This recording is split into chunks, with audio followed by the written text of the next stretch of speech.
नैसर्गिकरित्या ओठ मऊ, मुलायम आणि गुलाबी बनवायचे असतील तर करा हा घरगुती उपाय. या उपायासाठी मी एका छोट्याशा बाउलमध्ये गरम पाणी घेतलेलं होतं. त्यानंतर त्यात मी थोड्या गुलाबाच्या पाकळ्या ॲड केलेल्या आहेत. याचा फुल व्हिडिओ आपल्या यूट्यूब चॅनलवर अपलोड केलेला आहे, तुम्ही जाऊन नक्की चेक करा. त्यानंतर हे बाउलमध्ये मी 10 मिनटं पाकळ्या तशाच ठेवल्या होत्या. त्यानंतर मी एका बाउलमध्ये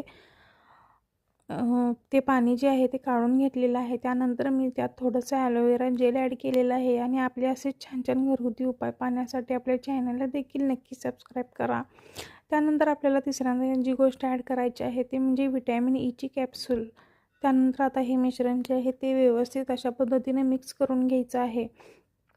आणि रोज रात्री झोपताना तुम्हाला हे तुमच्या ओठांना लावून झोपायचं आहे. 8 दिवसातच तुम्हाला तुमचे ओठ जे आहेत ते मऊ, मुलायम तसेच नॅचरली पिंक कलर तुमच्या ओठांचा झालेला तुम्हाला दिसेल. तर नक्की ट्राय करून पहा. थँक्यू.